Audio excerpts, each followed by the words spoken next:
The Importance of Being Earnest by Oscar Wilde. A trivial comedy for serious people. The persons in the play. John Worthing, J.P., read by Hans-Stefan Ducharme. Algernon Moncrieff, read by Simon Ferland. Reverend Canon Chasuble, D.D., read by Toby Paradis. Merriman, Butler, read by Toby Paradis. Lane, Manservant, read by Toby Paradis. Lady Bracknell, read by Sarah Farnham.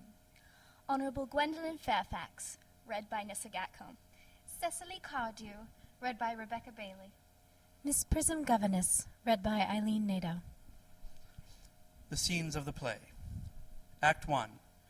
Algernon Moncrieff's flat in Half Moon Street, W. Act 2. The garden at the Manor House, Woolton. Act 3. Drawing room at the Manor House, Woolton. Time, the present. First act. Scene. Morning room in Algernon's flat in Half Moon Street. The room is luxuriously and artistically furnished. The sound of a piano is heard in the adjoining room. Lane is arranging afternoon tea on the table, and after the music has ceased, Algernon enters. Did you hear what I was playing, Lane? I didn't think it polite to listen, sir. I'm sorry for that, for your sake. I don't play accurately. Anyone can play accurately. But I play with wonderful expression. As far as the piano is concerned, sentiment is my forte. I keep science for life. Yes, sir. And speaking of the science of life, have you got the cucumber sandwiches cut for Lady Bracknell? Yes, sir. Hands them on a salver. Inspects them, takes two, and sits down on the sofa. Oh, by the way, Lane, I see from your book that on Thursday night, when Lord Shorman and Mr. Worthing were dining with me, 8 bottles of champagne are entered as having been consumed. Yes, sir. 8 bottles and a pint. Why is it that at a bachelor's establishment the servants invariably drink the champagne? I ask merely for information. I attribute it to the superior quality of the wine, sir. I have often observed that in married households the champagne is rarely of a first-rate brand. Good heavens! Is marriage so demoralizing as that? I believe it is a very pleasant state, sir. I have had very little experience of it myself up to the present. I have only been married once. That was in consequence of a misunderstanding between myself and a young person. I don't know that I am much interested in your family life, Lane. No, sir. It is not a very interesting subject. I never think of it myself. Very natural, I am sure. That will do, Lane. Thank you. Thank you, sir. Lane goes out. Lane's views on marriage seem somewhat lax. Really, if the lower orders don't set us a good example, what on earth is the use of them? They seem, as a class, to have absolutely no sense of moral responsibility. Enter Lane. Mr. Ernest Worthing. Enter Jack. Lane goes out. How are you, my dear Ernest? What brings you up to town? Oh, pleasure, pleasure. What else should bring one anywhere? Eating as usual, I see, Algy. I believe it is customary in good society to take some slight refreshment at 5 o'clock. Where have you been since last Thursday? Sitting down on the sofa. In the country. What on earth do you do there? Pulling off his gloves. When one is in town, one amuses oneself. When one is in the country, one amuses other people. It is excessively boring. And who are the people you amuse? Oh, neighbours, neighbours. Got nice neighbours in your part of Shropshire? Perfectly horrid. Never speak to one of them. How immensely you must amuse them. Goes over and takes sandwich. By the way, Shropshire is your county, is it not? Eh? Shropshire? Yes, of course. Hello, why all these cups? Why cucumber sandwiches? Why such reckless extravagance in one so young? Who is coming to tea? Oh, merely Aunt Augusta and Gwendolen. Oh, how perfectly delightful. Yes, that is all very well, but I am afraid Aunt Augusta won't quite approve of your being here. May I ask why? My dear fellow, the way you flirt with Gwendolen is perfectly disgraceful. It is almost as bad as the way Gwendolen flirts with you. I am in love with Gwendolen. I have come up to the town expressly to propose to her. I thought you had come up for pleasure. I call that business. How utterly unromantic you are. I really don't see anything romantic in proposing. It is very romantic to be in love, but there is nothing romantic about a definite proposal. Why, one may be accepted. One usually is, I believe. Then the excitement is all over. The very essence of romance is uncertainty. If I ever get married, I'll certainly try to forget the fact. I have no doubt about that, dear Algy. The divorce court was specially invented for people whose memories are so curiously constituted. Well, there is no use speculating on that subject. Divorces are made in heaven. Jack poked out his hand to take a sandwich. Algernon at once interferes. Please don't touch the cucumber sandwiches. They are ordered specially for Aunt Augusta. Takes one and eats it. Well, you have been eating them all the time. That is quite a different matter. She is my aunt. Takes plate from below. Have some bread and butter. The bread and butter is for Gwendolen. Gwendolen is devoted to bread and butter. Advancing to table and helping himself. And very good bread and butter it is, too. Well, my dear fellow, you need not eat it as if you were going to eat it all. You behave as if you were married to her already. You are not married to her already, and I don't think you ever will be. Why on earth do you say that? Well, in the first place, girls never marry the men they flirt with. And girls don't think it right. Oh, that is nonsense. It isn't. It is a great truth. It accounts for the extraordinary number of bachelors that one sees all over the place. In the second place, I don't give my consent. Your consent? My dear fellow, Gwendolen is my first cousin, and before I allow you to marry her, you'll have to clear up the whole question of Cecily. Rings bell. Cecily? What on earth do you mean? What do you mean, Algy, by Cecily? I don't know anyone of the name of Cecily. Enter Lane. Bring me that cigarette case Mr. Worthing left in the smoker room the last time he dined here. Yes, sir. Lane goes out. Do you mean to say you have had my cigarette case all this time? I wish to goodness you had let me know. I have been writing frantic letters to Scotland Yard about it. I was very nearly offering a large reward. Well, I wish you would offer one. I happen to be more than usually hard up. There's no good offering a large reward now the thing is found. Enter Lane with the cigarette case on a salver. Algernon takes it at once. Lane goes out. I think that is rather mean of you, Ernest, I must say. Opens case and examines it. However, it makes no matter, for now that I look at the inscription inside, I find that the thing isn't yours at all. Of course it's mine. Moving to him. You have seen me with it 100 times, and you have no right whatsoever to read what is written inside. It is a very ungentlemanly thing to read a private cigarette case. Oh, it is absurd to have a hard and fast rule about what one should read and what one shouldn't. More than half of modern culture depends on what one shouldn't read. I'm quite aware of the fact, and I don't propose to discuss modern culture. It isn't the sort of thing one should talk of in private. I simply want my cigarette case back. Yes, but this isn't your cigarette case. This cigarette case is a present from someone of the name of Cecily, and you said you didn't know anyone by that name. Well, if you want to know, Cecily happens to be my aunt. Your aunt? Yes, charming old lady she is too. Lives at Tunbridge Wells. Just give it back to me, Algy. Retreating to back of sofa. But why does she call herself Little Cecily if she is your aunt and lives at Tunbridge Wells? Reading. From Little Cecily, with her fondest love. Moving to sofa and kneeling upon it. My dear fellow, what on earth is there in that? Some aunts are tall, some aunts are not tall. That is a matter that surely an aunt may be allowed to decide for herself. You seem to think that every aunt should be exactly like your aunt. That is absurd. For heaven's sake, give me back my cigarette case. Followers Algernon around the room. Yes, but why does your aunt call you her uncle? From Little Cecily with her fondest love to her dear Uncle Jack. There is no objection, I admit, to an aunt being a small aunt, but why an aunt, no matter what her size may be, should call her own nephew her uncle, I can't quite make out. Besides, your name isn't Jack at all, it's Ernest. It isn't Ernest. It's Jack. You have always told me it was Ernest. I have introduced you to everyone as Ernest. You answer to the name of Ernest. You look as if your name was Ernest. You are the most earnest-looking person I ever saw in my life. It is perfectly absurd your saying that your name isn't Ernest. It's on your cards. Here's one of them. Taking it from the case. Mr. Ernest Worthing, B4, the Albany. I'll keep this as proof that your name is Ernest if you ever attempted to deny it to me or to Gwendolen or to anyone else. Puts the card in his pocket. Well, my name is Ernest in town and Jack in the country, and that cigarette case was given to me in the country. Yes, but that does not account for the fact that your small Aunt Cecily, who lives at Tunbridge Wells, calls you her dear uncle. Come, old boy, you had better have the thing out at once. My dear Algy, you talk exactly as if you were a dentist. It is very vulgar to talk like a dentist when one isn't a dentist. It produces a false impression. Well, that is exactly what dentists always do. Now go on. Tell me the whole thing. I may mention that I have always suspected you of being a confirmed and secret Bunburyist, and I am quite sure of it now. Bunburyist? What on earth do you mean by a Bunburyist? I'll reveal to you the meaning of that incomparable expression as soon as you are kind enough to inform me why you are Ernest in town and Jack in the country. Well, produce my cigarette case first. Here it is, Hans' cigarette case. Now produce your explanation, and pray make it improbable. Sits on sofa. My dear fellow, there is nothing improbable about my explanation at all. In fact, it's perfectly ordinary. Old Mr. Thomas Cardew, who adopted me when I was a little boy, made me in his will guardian to his granddaughter, Miss Cecily Cardew.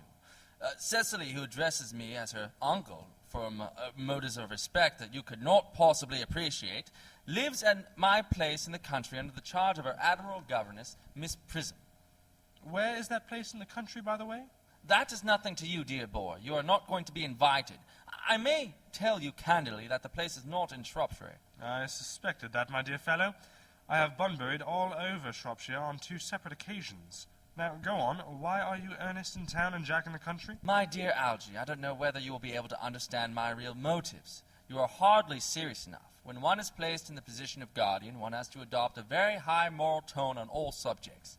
It's one's duty to do so, and as a high moral tone can hardly be said to conduce very much to either one's health or one's happiness. In order to get up to town, I have always pretended to have a younger brother of the name of Ernest, who lives in Albany, and gets into the most dreadful scrapes. That, my dear Algy, is the whole truth, pure and simple. The truth is rarely pure and never simple. Modern life would be very tedious if it would either, and modern literature a complete impossibility. That wouldn't be at all a bad thing. Literary criticism is not your forte, my dear fellow. Don't try it. You should leave that to people who haven't been at a university. They do it so well in the daily papers. What you really are is a Bunburyist. I was quite right in saying you were a Bunburyist. You are one of the most advanced Bunburyists I know. What on earth do you mean? You have invented a very useful younger brother called Ernest, in order that you may be able to come up to town as often as you like. I have invented an invaluable permanent invalid called Bunbury, in order that I may be able to go down into the country whenever I choose. Bunbury is perfectly invaluable. If it wasn't for Bunbury's extraordinary bad health, for instance, I wouldn't be able to dine with you at Willis's tonight, for I have been really engaged to Aunt Augusta for more than a week. I haven't asked you to dine with me anywhere tonight. I know. You are absurdly careless about sending out invitations. It is very foolish of you. Nothing annoys people so much as not receiving invitations. You had much better dine with your Aunt Augusta. I haven't the smallest intention of doing anything of the kind. To begin with, I dined there on Monday, and once a week is quite enough to dine with one's own relations. In the second place, whenever I do dine there, I am always treated as a member of the family, and sent down with either no women at all or 2. In the third place, I know perfectly well whom she will place me next to tonight. She will place me next to Mary Farquhar, who always flirts with her own husband across the dinner table. That is not very pleasant. Indeed, it is not even decent. And that sort of thing is enormously on the increase. The amount of women in London who flirt with their own husbands is perfectly scandalous. It looks so bad. It is simply washing one's clean linen in public. Besides, now that I know you are a confirmed Bunburyist, I naturally want to talk to you about Bunburying. I want to tell you the rules. I'm not a Bunburyist at all. If Gwendolen accepts me, I'm going to kill my brother. Indeed, I think I'll kill him in any case. Cecily is a little too much interested in him. It is rather a bore, so I am going to get rid of Ernest. And I strongly advise you to do the same with your invalid friend who has the absurd name. Nothing will induce me to part with Bunbury, and if you ever get married, which seems to me extremely problematic, you'll be very glad to know Bunbury. A man who marries without knowing Bunbury has a very tedious time of it. That is nonsense. If I marry a charming girl like Gwendolen, and she is the only girl I ever saw in my life that I would marry, I certainly won't want to know Bunbury. And then your wife will. You don't seem to realize that in married life 3 is company and 2 is none. That, my dear young friend, is a theory that the corrupt French drama has been propounding for the last 50 years. Yes, and that the happy English home has proved in half the time. For heaven's sakes, don't try to be cynical. It is perfectly easy to be cynical. My dear fellow, it isn't easy to be anything nowadays. There's such a lot of beastly competition about. The sound of an electric bell is heard. Ah, that must be Aunt Augusta. Only relatives or creditors ever ring in that Wagnerian manner. Now, if I get her out of the way for 10 minutes so that you can have the opportunity for proposing to Gwendolen, may I dine with you tonight at Willis's? I suppose so, if you want to. Yes, but you must be serious about it. I hate people who are not serious about meals. It is so shallow of them. Enter Lane. Lady Bracknell and Miss Fairfax. Algernon goes forward to meet them. Enter Lady Bracknell. And Gwendolen. Good afternoon, dear Algernon. I hope you are behaving very well. I'm feeling very well, Aunt Augusta. That's not quite the same thing. In fact, the two things rarely go together. Sees Jack and bows to him with icy coldness. To Gwendolen. Dear me, you are smart. I am always smart, am I not, Mr. Worthing? You're quite perfect, Miss Fairfax. Oh, I hope I am not that. It would leave no room for developments, and I intend to develop in many directions. Gwendolen, And Jack sit down down together in the corner. I'm sorry if we are a little late, Algernon, but I was obliged to call on dear Lady Harbury. I hadn't been there since her poor husband's death. I never saw a woman so altered. She looks quite 20 years younger. And now I'll have a cup of tea and one of those nice cucumber sandwiches you promised me. Certainly, Aunt Augusta. Goes over to tea table. Won't you come and sit here, Gwendolen? Thanks, Mama. I'm quite comfortable where I am. Picking up empty plate in horror. Good heavens! Lane! Why are there no cucumber sandwiches? I ordered them specially. There were no cucumbers in the market this morning, sir. I went down twice. No cucumbers? No, sir, not even for ready money. That will do, Lane. Thank you.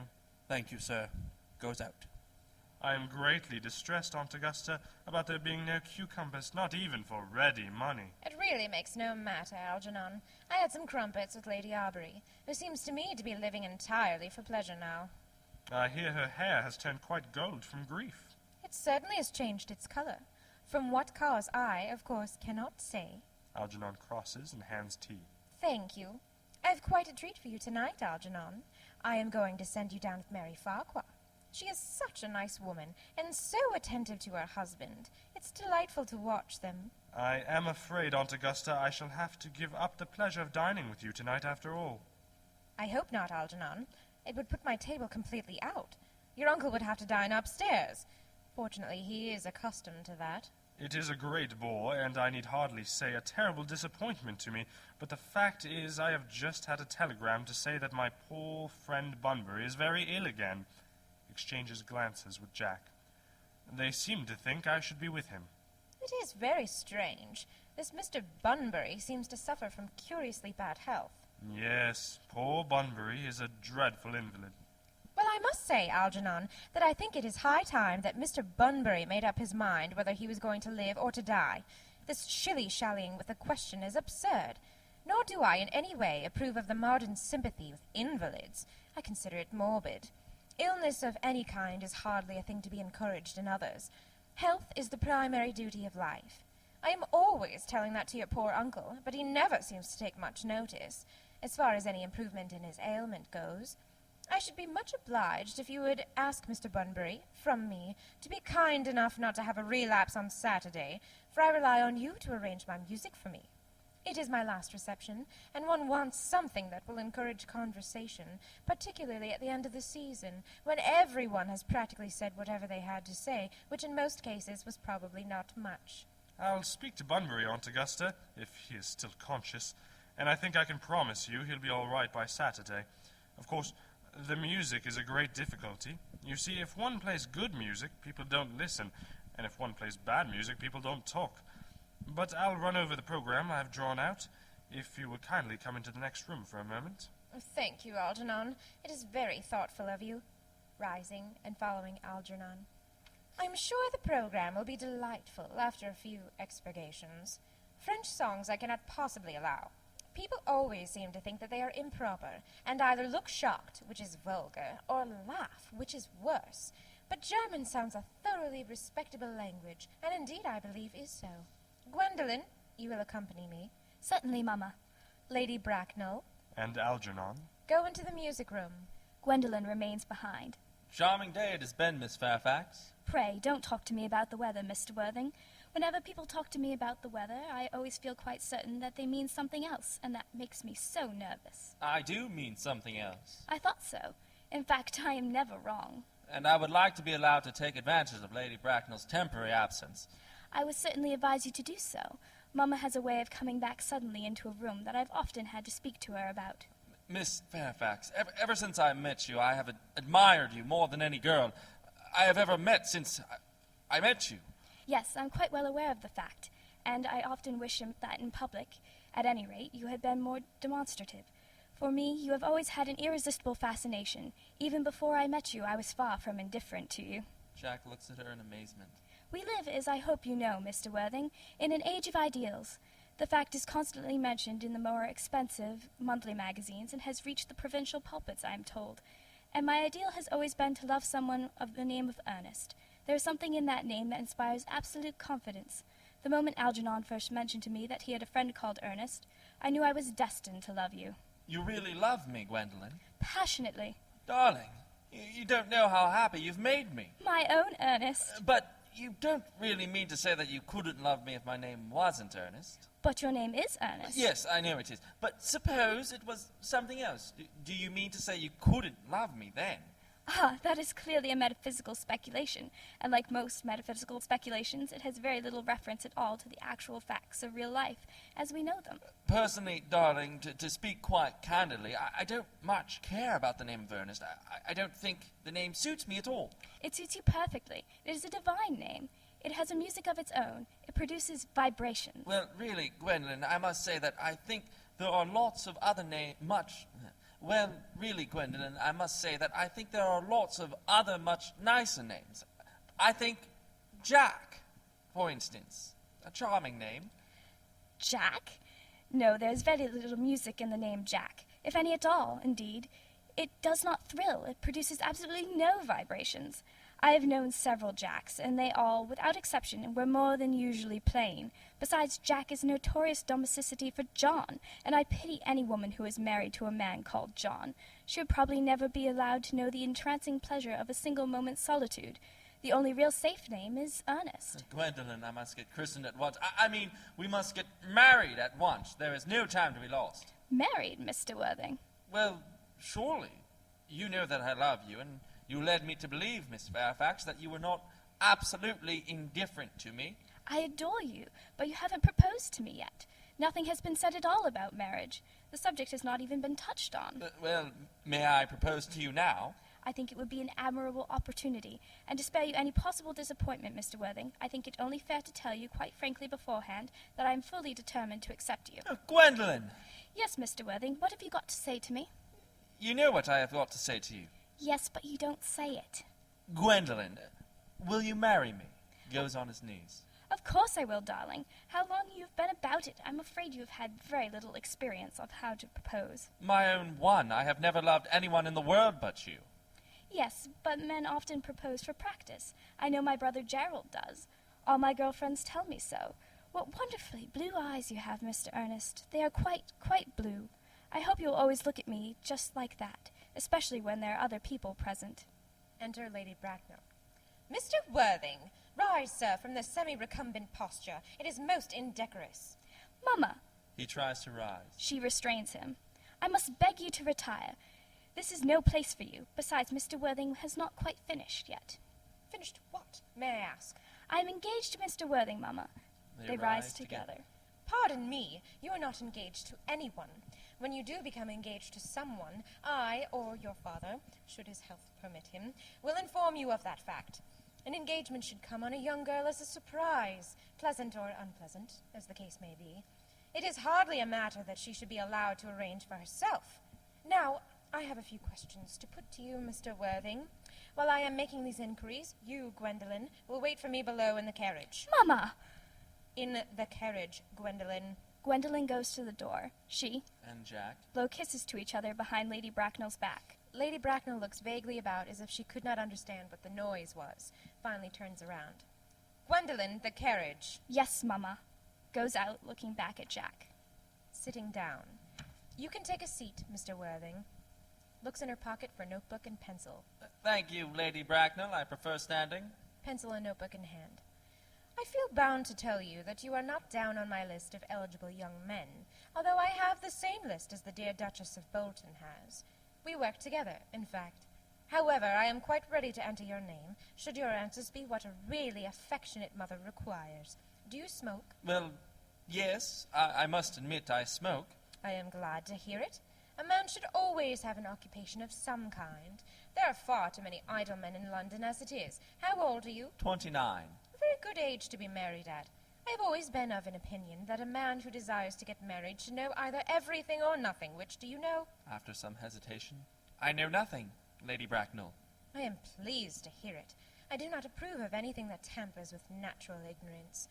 Ignorance is like a delicate, exotic fruit. Touch it and the bloom is gone. The whole theory of modern education is radically unsound. Fortunately, in England, at any rate, education produces no effect whatsoever. If it did, it would prove a serious danger to the upper classes, and probably lead to acts of violence in Grosvenor Square. What is your income? Between 7,000 and 8,000 a year. Makes a note in her book. In land or in investments? In investments, chiefly. That is satisfactory. What between the duties expected of one during one's lifetime, and the duties exacted from one after one's death, land has ceased to be either a profit or a pleasure. It gives one position, and prevents one from keeping it up. That's all that can be said about land. I have a country house with some land, of course, attached to it, about 1,500 acres, I believe, but I don't depend on that for my real income. In fact, as far as I can make out, the poachers are the only people who make anything of it. A country house? How many bedrooms? Well, that point can be cleared up afterwards. You have a townhouse, I hope? A girl with a simple, unspoiled nature, like Gwendolen, could hardly be expected to reside in the country. Well, I own a house in Belgrave Square, but it is let by the year to Lady Bloxham. Of course, I can get it back whenever I like, at 6 months' notice. Lady Bloxham? I don't know her. Oh, she goes about very little. She's a lady considerably advanced in years. Ah, nowadays that is no guarantee of respectability of character. What number in Belgrave Square? 149. Shaking her head. The unfashionable side. I thought there was something. However, that could easily be altered. Do you mean the fashion or the side? Both, if necessary, I presume. What are your politics? Well, I'm afraid I really have none. I am a liberal unionist. Oh, they count as Tories. They dine with us, or come in the evening, at any rate. Now to minor matters. Are your parents living? I have lost both my parents. To lose one parent, Mr. Worthing, may be regarded as a misfortune. To lose both looks like carelessness. Who was your father? He was evidently a man of some wealth. Was he born in what the radical papers call the purple of commerce, or did he rise from the ranks of the aristocracy? I'm afraid I really don't know. The fact is, Lady Bracknell, I said I have lost my parents. It would be nearer the truth to say that my parents seem to have lost me. I don't actually know who I am by birth. I was found. Found? The late Mr. Thomas Cardew, an old gentleman of very charitable and kindly disposition, found me and gave me the name of Worthing, because he happened to have a first-class ticket for Worthing in his pocket at the time. Worthing is a place in Sussex. It is a seaside resort. Where did the charitable gentleman who had a first-class ticket for the seaside resort find you? In a handbag. A handbag? Yes, Lady Bracknell, I was in a handbag, a somewhat large black leather handbag with handles to it. An ordinary handbag, in fact. In what locality did this Mr. James, or Thomas Cardew, come across this ordinary handbag? In the cloakroom at Victoria Station. It was given to him in mistake for his own. The cloakroom at Victoria Station? Yes, the Brighton line. The line is immaterial. Mr. Worthing, I confess I feel somewhat bewildered by what you have just told me. To be born, or at any rate bred, in a handbag, whether it had handles or not, seems to me to display a contempt for the ordinary decencies of family life that reminds one of the worst excesses of the French Revolution. And I presume you know what that unfortunate movement led to. As for the particular locality in which the handbag was found, a cloakroom at a railway station might serve to conceal a social indiscretion, has probably indeed been used for that purpose before now, but it could hardly be regarded as an assured basis for a recognized position in good society. May I ask you, then, what you would advise me to do? I need hardly say I would do anything in the world to ensure Gwendolen's happiness. I would strongly advise you, Mr. Worthing, to try and acquire some relations as soon as possible, and to make a definite effort to produce at any rate one parent of either sex before the season is quite over. Well, I don't see how I could possibly manage to do that. I can produce the handbag at any moment. It is in my dressing room at home. I really think that should satisfy you, Lady Bracknell. Me, sir? What is it to do with me? You can hardly imagine that I and Lord Bracknell would dream of allowing our only daughter, a girl brought up with the utmost care, to marry into a cloakroom and form an alliance with a parcel? Good morning, Mr. Worthing. Lady Bracknell sweeps out in majestic indignation. Good morning. Algernon, from the other room, strikes up the wedding march. Jack looks perfectly furious and goes to the door. For goodness sake, don't play that ghastly tune, Algy. How idiotic you are. The music stops, and Algernon enters cheerily. Didn't it go off all right, old boy? You don't mean to say Gwendolen refused you? I know it is a way she has. She's always refusing people. I think it is most ill-natured of her. Oh, Gwendolen is right as a trivet. As far as she is concerned, we are engaged. Her mother is perfectly unbearable. Never met such a gorgon. I don't really know what a gorgon is like, but I am quite sure that Lady Bracknell is one. In any case, she is a monster, without being a myth, which is rather unfair. I beg your pardon, Algy. I suppose I shouldn't talk about your own aunt in that way before you. My dear boy, I love hearing my relations abused. It is the only thing that makes me put up with them at all. Relations are simply a tedious pack of people who haven't got the remotest knowledge of how to live, nor the smallest instinct about when to die. No, that is nonsense. It isn't. Well, I won't argue about the matter. You always want to argue about things. That is exactly what things were originally made for. Upon my word, if I thought that, I'd shoot myself. A pause. You don't think that there's any chance of Gwendolen becoming like her mother in about 150 years, do you, Algy? All women become like their mothers. That is their tragedy. No man does. That's his. Is that clever? It is perfectly phrased, and quite as true as any observation in civilized life should be. I am sick to death of cleverness. Everybody is clever nowadays. You can't go anywhere without meeting clever people. The thing has become an absolute public nuisance. I wish to goodness we had a few fools left. We have. I should extremely like to meet them. What do they talk about? The fools? No, about the clever people, of course. Now, what fools? By the way, did you tell Gwendolen the truth about your being Ernest in town and Jack in the country? My dear fellow, the truth isn't quite the sort of thing one tells to a nice, sweet, refined girl. What extraordinary ideas you have about the way to behave to a woman. The only way to behave to a woman is to make love to her, if she is pretty, and to someone else, if she is plain. No, that is nonsense. What about your brother? What about the profligate Ernest? Oh, before the end of the week I shall have got rid of him. I'll say he died in Paris of apoplexy. Lots of people die of apoplexy, quite suddenly, don't they? Yes, but it's hereditary, my dear fellow. It's a sort of thing that runs in families. You had much better say a severe chill. You are sure a severe chill isn't hereditary, or anything of that kind? Of course it isn't. Very well, then. My poor brother Ernest to be carried off suddenly in Paris by a severe chill. That gets rid of him. But I thought you said that Miss Cardew was a little too much interested in your poor brother Ernest. Won't she feel his loss a good deal? Oh, that is all right. Cecily is not a silly, romantic girl, I am glad to say. She's got a capital appetite, goes long walks, and pays no attention at all to her lessons. I would rather like to see Cecily. I will take very good care you'd never do. She is excessively pretty, and she's only just 18. Have you told Gwendolen yet that you have an excessively pretty ward who's only just 18? Oh, one doesn't blurt these things out to people. Cecily and Gwendolen are perfectly certain to be extremely great friends. I'll bet you anything you like that half an hour after they have met, they will be calling each other sister. Women only do that when they have called each other a lot of other things first. Now, my dear boy, if we want to get a good table at Willis's, we really must go and dress. Do you know it is nearly 7? Oh, it is always nearly 7. Well, I'm hungry. I never knew you when you weren't. What shall we do after dinner? Go to a theatre? Oh, no, I loathe listening. Well, let us go to the club. Oh, no, I hate talking. Well, we might trot round to the Empire at 10. Oh, no, I can't bear looking at things. It is so silly. Well, what shall we do? Nothing. It is awfully hard work doing nothing. However, I don't mind hard work when there is no definite object of any kind. Enter Lane. Miss Fairfax. Enter Gwendolen. Lane goes out. Gwendolen, upon my word. Algy, kindly turn your back. I have something very particular to say to Mr. Worthing. Really, Gwendolen, I don't think I can allow this at all. Algy, you always adopt a strictly immoral attitude towards life. You're not quite old enough to do that.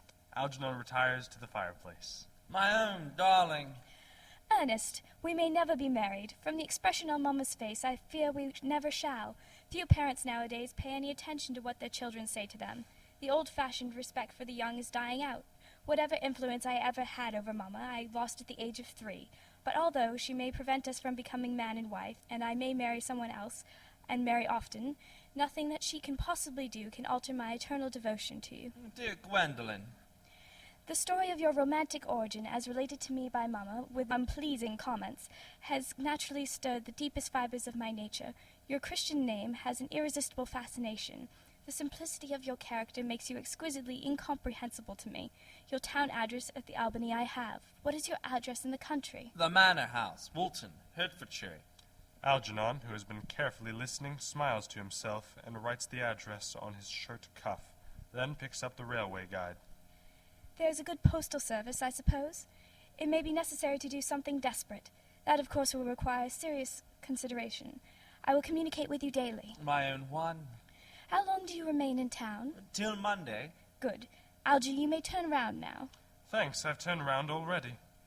You may also ring the bell. You will let me see you to your carriage, my own darling. Certainly. To Lane, who now enters. I will see Miss Fairfax out. Yes, sir. Jack, And Gwendolen. go off. Lane presents several letters on a salver to Algernon. It is to be surmised that they are bills, as Algernon, after looking at the envelopes, tears them up. A glass of sherry, Lane. Yes, sir. Tomorrow, Lane, I am going Bunburying. Yes, sir. I shall probably not be back till Monday. You can put up my dress clothes, my smoking jacket, and all the Bunbury suits. Yes, sir. Handing sherry. I hope tomorrow will be a fine day, Lane. It never is, sir. Lane, you're a perfect pessimist. I do my best to give satisfaction, sir. Enter Jack. Lane goes off. There's a sensible, intellectual girl. The only girl I ever cared for in my life. Algernon is laughing What on immoderately. earth are you so amused at? Oh, I'm a little anxious about poor Bunbury, that is all. If you don't take care, your friend Bunbury will get you into a serious scrape someday. I love scrapes. They are the only things that are never Oh, serious. that's nonsense, Algy. You never talk anything but nonsense. Nobody ever does. Jack looks indignantly at him and leaves the room. Algernon lights a cigarette, reads his shirt cuff, and smiles. Act drop. End of Act 1. The Importance of Being Earnest by Oscar Wilde. Second act. Scene. Garden at the manor house. A flight of gray stone steps leads up to the house. The garden, an old-fashioned one, full of roses. Time of year, July. Basket chairs and a table covered with books are now set under a large yew tree. Miss Prism discovered seated at the table. Cecily is at the back watering flowers. Cecily! Cecily! Surely such a utilitarian occupation as watering the flowers is rather Moulton's duty than yours, especially at a moment when intellectual pleasures await you. Your German is on the table. Pray open it at page 15. We will repeat yesterday's lesson. Coming over very slowly. But I don't like German. It isn't at all a becoming language, and I know perfectly well that I look quite plain after my German lesson. Child, you know how anxious your guardian is that you should improve yourself in every way. He laid particular stress on your German as he was leaving for town yesterday. Indeed, he always lays stress on your German when he is leaving for town. Oh, dear Uncle Jack is so very serious, and sometimes he is so serious that I think he cannot be quite well. Your guardian enjoys the best of health, and his gravity of demeanour is especially to be commended in one so comparatively young as he is. I know no one who has a higher sense of duty and responsibility. I suppose that's why he often looks a little bored when we three are together. Cecily, I am surprised at you. Mr. Worthing has many troubles in his life. Idle merriment and triviality would be out of place in his conversation. You must remember his constant anxiety about that unfortunate young man, his brother. I wish Uncle Jack would allow that unfortunate young man, his brother, to come down here sometimes. We might have a good influence over him, Miss Prism. I am sure you certainly would. You know German and geology and things of that kind influence a man very much. Cecily begins to write in her diary. Shaking her head. I do not think that even I could produce any effect on a character that, according to his own brother's admission, is irretrievably weak and vacillating. Indeed, I am not sure that I would desire to reclaim him. I am not in favour of this modern mania for turning bad people into good people at a moment's notice. As a man sows, so let him reap. You must put your diary away, Cecily. I really don't see why you should keep a diary at all. Oh, I keep a diary in order to enter the wonderful secrets of my life. If I didn't write them down, I should probably forget all about them. Memory, my dear Cecily, is the diary that we all carry about with us. Yes, but it usually chronicles the things that have never happened, and couldn't possibly have happened.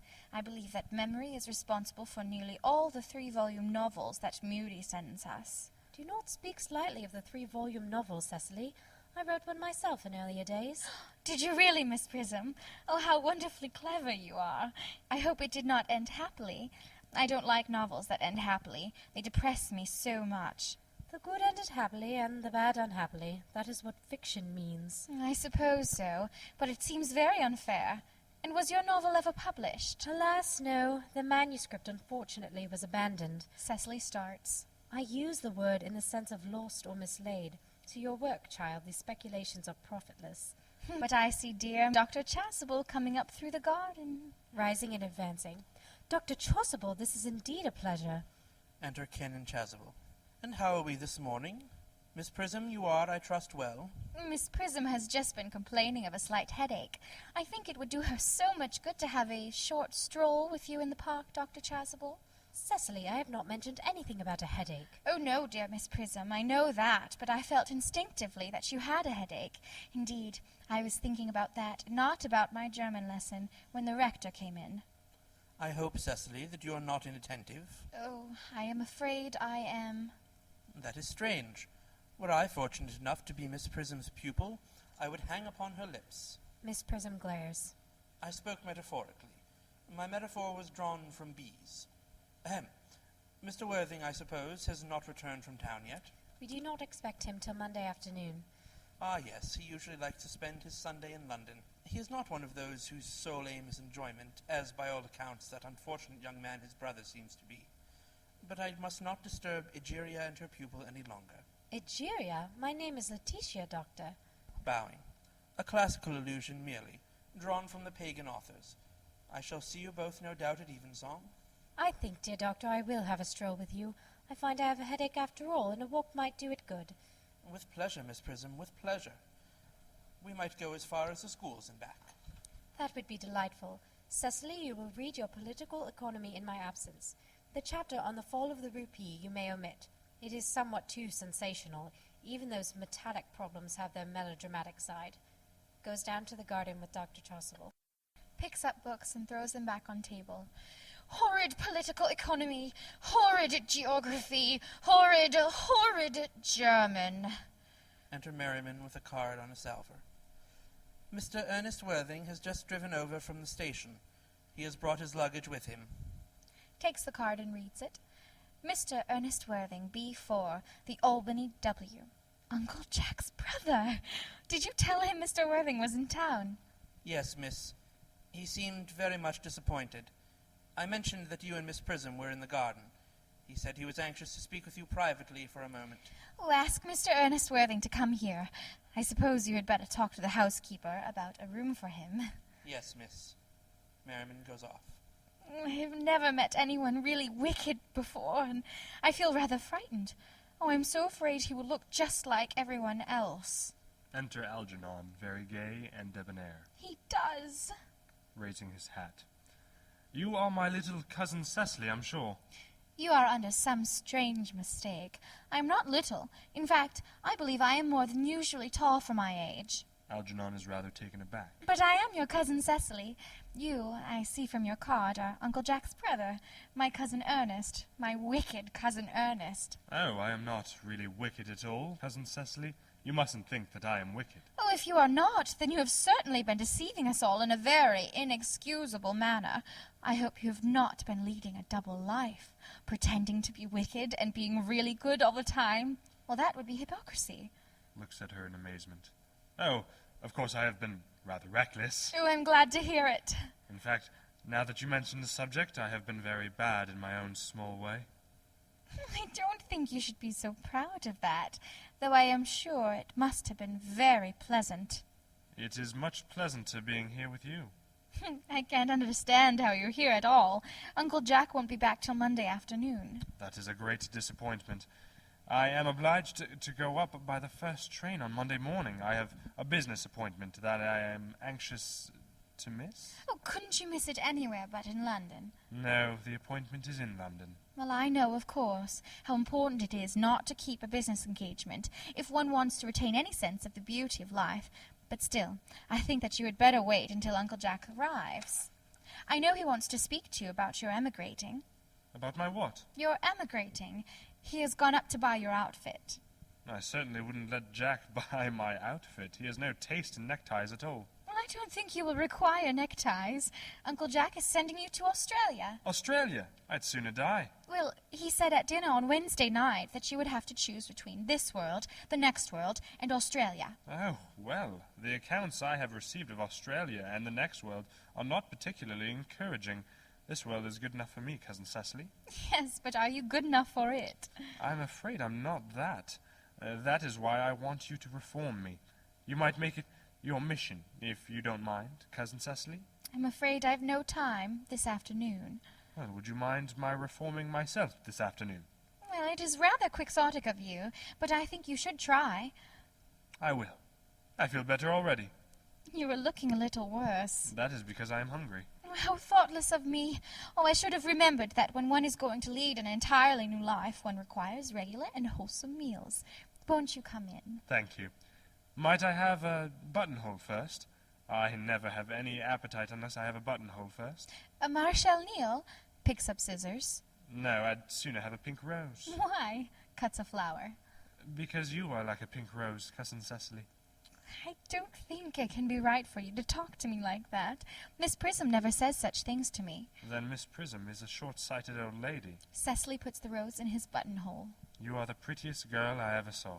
Miss Prism says that all good looks are a snare. They are a snare that every sensible man would like to be caught in. Oh, I don't think I would care to catch a sensible man. I shouldn't know what to talk to him about. They pass into the house. Miss Prism, And Dr. Chasuble. return. You are too much alone, dear Dr. Chasuble. You should get married. A misanthrope. I can understand a womanthrop, never. With a scholar's shudder. Believe me, I do not deserve so neologistic a phrase. The precept, as well as the practice of the primitive church, was distinctly against matrimony. That is obviously the reason why the primitive church has not lasted up to the present day. And you do not seem to realize, dear doctor, that by persistently remaining single, a man converts himself into a permanent public temptation. Men should be more careful. This very celibacy leads weaker vessels astray. Is a man not equally attractive when married? No married man is ever attractive, except to his wife. And often, I've been told, not even to her. That depends on the intellectual sympathies of the woman. Maturity can always be depended on. Ripeness can be trusted. Young women are green. Dr. Chasuble starts. I spoke horticulturally. My metaphor was drawn from fruits. But where is Cecily? Perhaps she followed us to the schools. Enter Jack, slowly from the back of the garden. He is dressed in the deepest mourning with crepe hatband and black gloves. Mr. Worthing! Mr. Worthing? This is indeed a surprise. We did not look for you till Monday afternoon. Shakes Miss Prism's hand in a tragic manner. I have returned sooner than I expected. Dr. Chasuble, I hope you are well. Dear Mr. Worthing, I trust this garb of woe does not betoken some terrible calamity. My brother, More shameful depths and extravagance? Still leading his life of pleasure. shaking his head, dead, Your brother Ernest dead? quite dead. What a lesson for him. I trust you will profit by it. Mr. Worthing, I offer you my sincere condolences. You have at least the consolation of knowing that you are always the most generous and forgiving of brothers. Poor Ernest. He had many faults, but it is a sad, sad blow. Very sad indeed. Were you with him at the end? No, he died abroad, in Paris, in fact. I had a telegram last night from the manager of the Grand Hotel. Was the cause of death mentioned? A severe chill, it seems. As a man sows, so shall he reap. Raising his hand. Charity, dear Miss Prism, charity. None of us are perfect. I myself am particularly susceptible to drafts. Will the interment take place here? No, he seems to have expressed a desire to be buried in Paris. In Paris? Shakes his head. I fear that hardly points to any very serious state of mind at the last. You would no doubt wish me to make some slight allusion to this tragic domestic affliction next Sunday. But Jack presses his hands convulsively. My sermon on the meaning of the manna in the wilderness can be adapted to almost any occasion, joyful or, as in the present case, distressing. I have preached it at harvest celebrations, christenings, confirmations, on days of humiliation, and festal days. The last time I delivered it was in the cathedral, as a charity sermon on behalf of the Society for the Prevention of Discontent among the Upper Orders. The bishop, who was present, was much struck by some of the analogies I drew. Ah, that reminds me. You mentioned christenings, I think, Dr. Chasuble. I suppose you know how to christen all right? Dr. Chasuble looks astounded. I mean, of course, you are continually christening, aren't you? It is, I regret to say, one of the rector's most constant duties in this parish. I have often spoken to the poor classes on the subject, but they don't seem to know what thrift is. But is there any particular infant in whom you're interested, Mr. Worthing? Your brother was, I believe, unmarried, was he not? Oh, yes. People who live entirely for pleasure usually are. But it is not for any child, dear doctor. I am very fond of children. No, the fact is, I would like to be christened myself this afternoon, if you have nothing better to do. But surely, Mr. Worthing, you have been christened already? I don't remember anything about it. But do you have any grave doubts on the subject? I certainly intend to have. Of course, I don't know if the thing would bother you in any way, or if you think I am a little too old now. Not at all.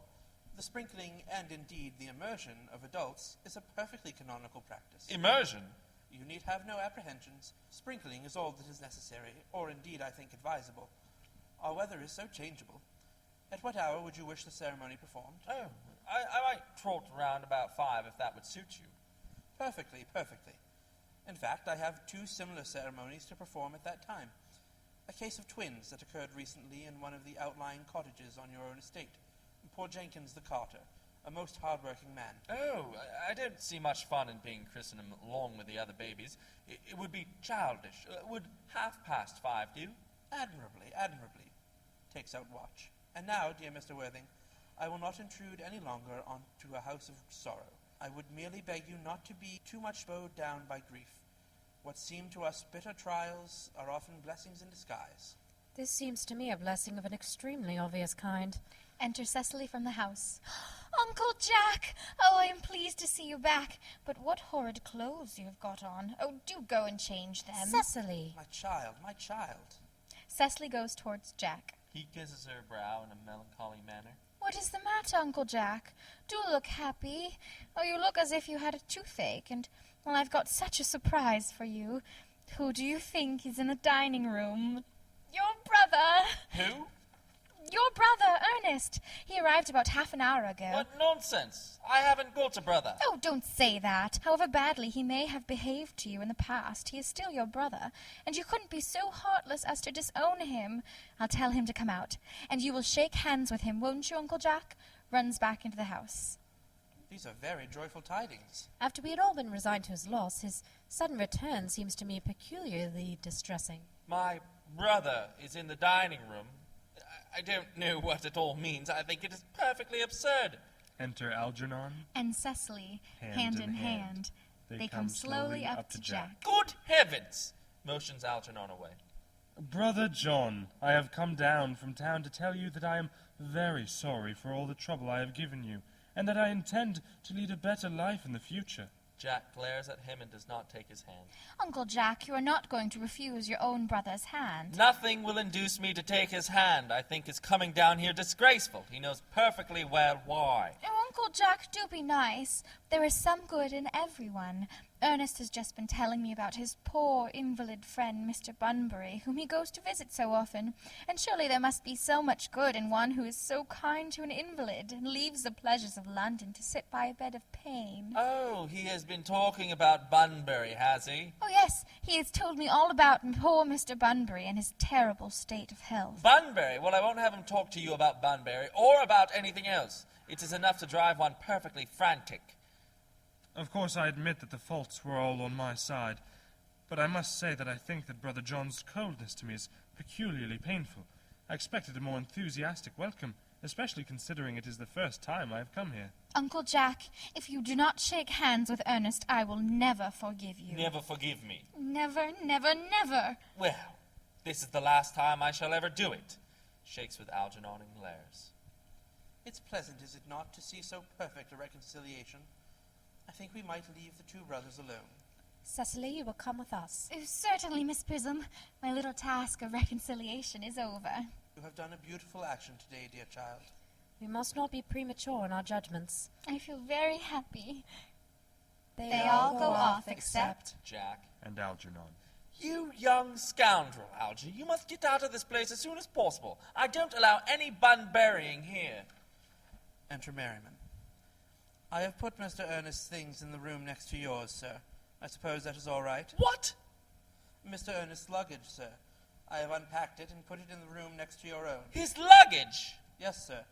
3 portmanteaus, a dressing case, 2 hat boxes, and a large luncheon basket. I'm afraid I can't stay for more than a week this time. Merriman, order the dog cart at once. Mr. Ernest has been suddenly called back to town. Yes, sir. Goes back into the house. What a fearful liar you are, Jack. I have not been called back to town at all. Yes, you have. I haven't heard anyone call me. Your duty as a gentleman calls you back. My duty as a gentleman has never interfered with my pleasures in the smallest degree. I can't quite understand that. Well, Cecily is a darling. You are not to talk of Miss Cardew like that. I don't like it. Well, I don't like your clothes. You look perfectly ridiculous in them. Why on earth don't you go up and change? It is perfectly childish to be in deep mourning for a man who is actually staying for a whole week with you in your own house as a guest. I call it grotesque. You are certainly not staying with me for a whole week as a guest or anything else. You have got to leave. By the 4:05 train. I certainly won't leave you so long as you are in mourning. It would be most unfriendly. If I were in mourning, you would stay with me, I suppose. I should think it very unkind if you didn't. Well, will you go if I change my clothes? Yes, if you are not too long. I never saw anybody take so long to dress, and with such little result. Well, at any rate, that is better than being always overdressed, as you are. If I am occasionally a little overdressed, I make up for it by being always immensely overeducated. Your vanity is ridiculous, your conduct an outrage, and your presence in my garden utterly absurd. However, you have got to catch the 4:05, and I hope you will have a pleasant journey back to town. This bun-burying, as you call it, has not been a great success for you. Goes into the house. I think it has been a great success. I'm in love with Cecily, and that is everything. Enter Cecily at the back of the garden. She picks up the can and begins to water the flowers. But I must see her before I go, and make arrangements for another Bunbury. Ah, there she is. Oh, I merely came back to water the roses. I thought you were with Uncle Jack. He's gone to order the dog cart for me. Oh, is he going to take you for a nice drive? He's going to send me away. Then have we got to part? I'm afraid so. It is a very painful parting. It is always painful to part from people whom one has only known for a very brief space of time. The absence of old friends one can endure with equanimity, but even a momentary separation from anyone to whom one has just been introduced is almost unbearable. Thank you. Enter Merriman. The dog cart is at the door, sir. Algernon looks appealingly at Cecily. It can wait, Merriman, for 5 minutes. Yes, miss. Exit Merriman.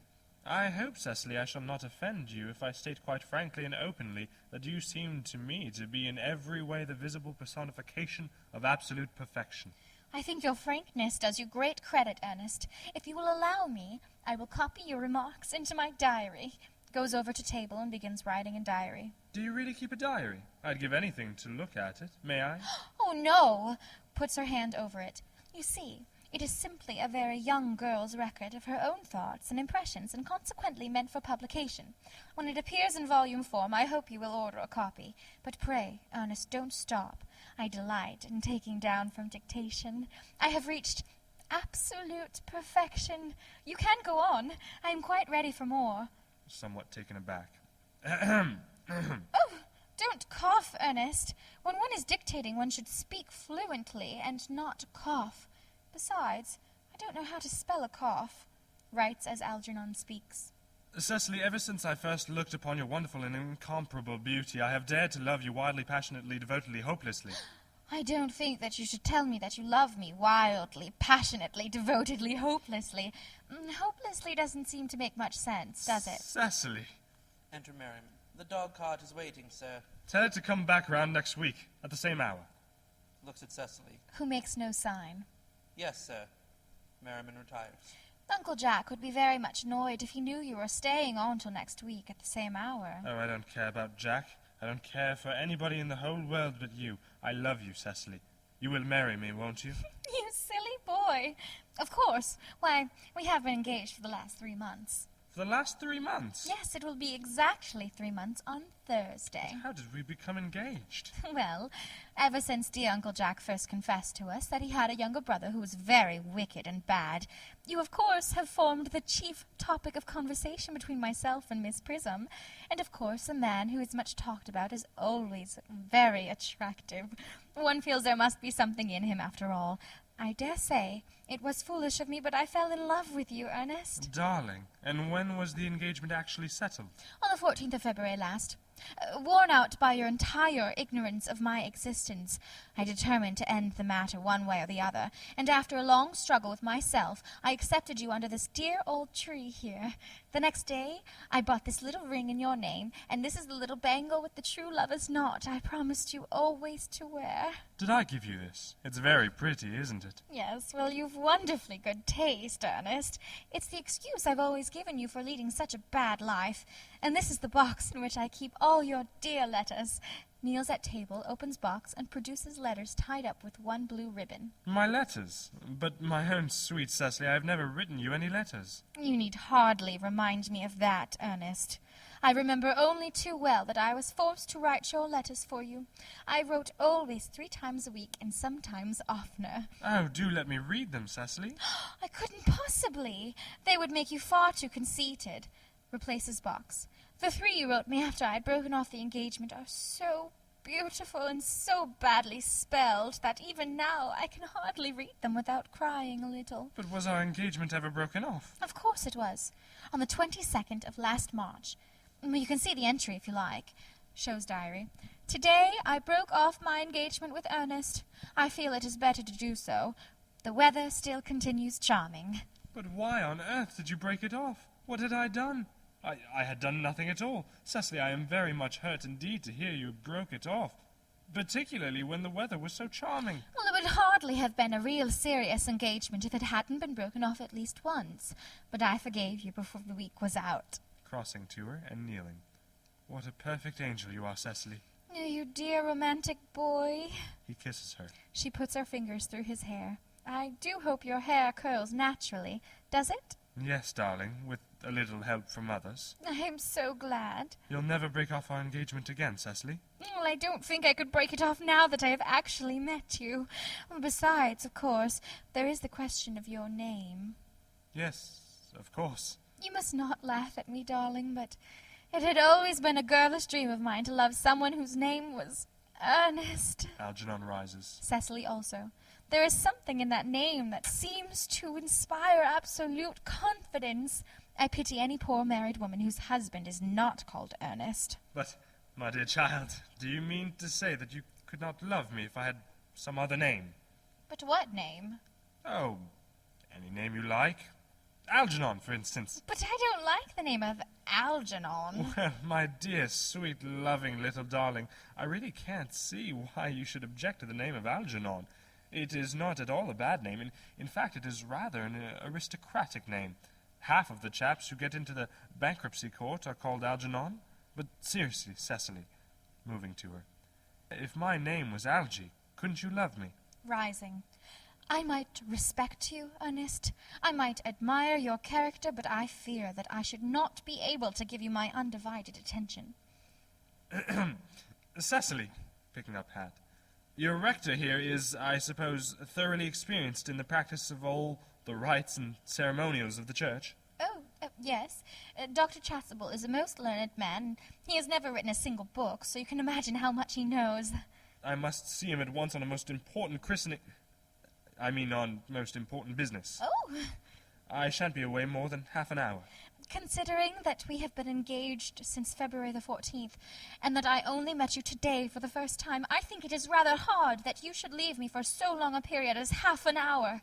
Couldn't you make it 20 minutes? I'll be back in no time. Kisses her and rushes down the garden. What an impetuous boy he is! I like his hair so much. I must enter his proposal into my diary. Enter Merriman. A Miss Fairfax has just called to see Mr. Worthing. On very important business, Miss Fairfax states. Isn't Mr. Worthing in his library? Mr. Worthing went over in the direction of the rectory some time ago. Pray ask the lady to come out here. Mr. Worthing is sure to be back soon, and you can bring her tea. Yes, miss. Goes out. Miss Fairfax, I suppose one of the many good elderly women who are associated with Uncle Jack in some of this philanthropic work in London. I don't quite like women who are interested in philanthropic work. I think it is so forward of them. Enter Merriman. Miss Fairfax. Enter Gwendolen. Exit Merriman. Advancing to meet her. Pray, let me introduce myself to you. My name is Cecily Cardew. Cecily Cardew. Moving to her and shaking hands. What a very sweet name. Something tells me that we are going to be great friends. I like you already more than I can say. My first impressions of people are never wrong. How nice of you to like me so much after we've known each other such a comparatively short time. Pray, sit down. Still standing up. I may call you Cecily, may I not? With pleasure. And you will always call me Gwendolen, won't you? If you wish. Then that is all quite settled, is it not? Oh, I hope so. A pause. They both sit down together. Perhaps this might be a favorable opportunity for my mentioning who I am. My father is Lord Bracknell. You have never heard of Papa, I suppose. I don't think so. Outside the family circle, Papa, I am glad to say, is entirely unknown. I think that is quite as it should be. The home seems to me to be the proper sphere for the man, and certainly once a man begins to neglect his domestic duties, he becomes painfully effeminate, does he not? And I don't like that. It makes men so very attractive. Cecily, Mamma, whose views on education are remarkably strict, has brought me up to be extremely short-sighted. It is part of her system, so do you mind my looking at you through my glasses? Oh, not at all, Gwendolen. I am very fond of being looked at. After examining Cecily carefully through her lorgnette. You're here on a short visit, I suppose? No, I live here. Really? Your mother, no doubt, or some female relative of advanced years, resides here also? No, I have no mother, nor in fact any relations. Indeed. My dear guardian, with the assistance of Miss Prism, has the arduous task of looking after me. Your guardian? Yes, I am Mr. Worthing's ward. Oh, it is strange. He never mentioned to me that he had a ward. How secretive of him. He grows more interesting hourly. I am not sure, however, that the news inspires me with feelings of unmixed delight. Rising and going to her. I am very fond of you, Cecily. I have liked you ever since I met you, but I am bound to state now that I know that you are Mr. Worthing's ward. I cannot help expressing a wish that you were, well, just a little older than you seem to be, and not so quite very alluring in appearance. In fact, if I may speak candidly— Oh, pray do. I think that whenever one has anything unpleasant to say, one should always be quite candid. Well, to speak with perfect candor, Cecily, I wish that you were a full 42 and were more than usually plain for your age. Ernest has a strong, upright nature.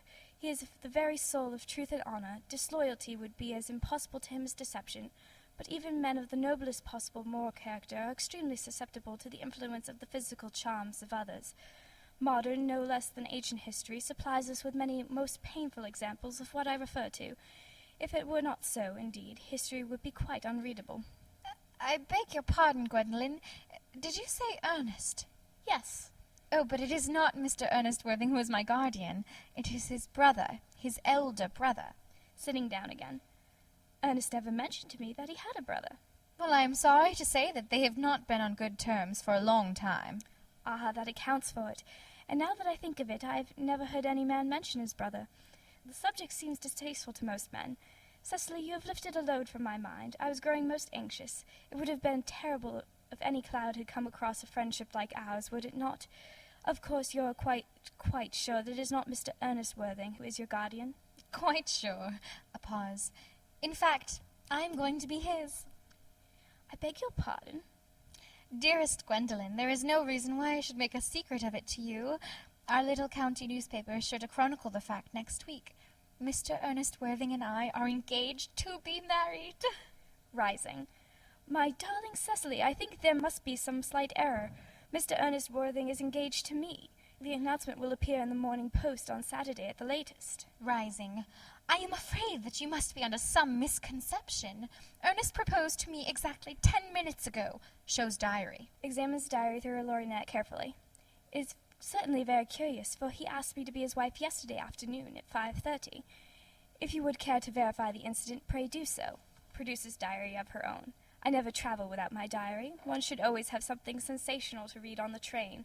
I'm so sorry, dear Cecily, if it is any disappointment to you, but I'm afraid I have the prior claim. It would distress me more than I can tell you, dear Gwendolen, if it caused you any mental or physical anguish, but I feel bound to point out that since Ernest proposed to you, he clearly has changed his mind. If the poor fellow has been entrapped into any foolish promise, I shall consider it my duty to rescue him at once with a firm hand. Whatever unfortunate entanglement my dear boy may have got into, I will never reproach him with it after we are married. Do you allude to me, Miss Cardew, as an entanglement? You are presumptuous. On an occasion of this kind, it becomes more than a moral duty to speak one's mind. It becomes a pleasure. Do you suggest, Miss Fairfax, that I entrapped Ernest into an engagement? How dare you? Oh, there is no time for wearing the shallow mask of manners. When I see a spade, I call it a spade. I am glad to say that I have never seen a spade. It is obvious that our social spheres have been widely different. Enter Merriman, followed by the footman. He carries a salver, tablecloth, and plate stand. Cecily is about to retort.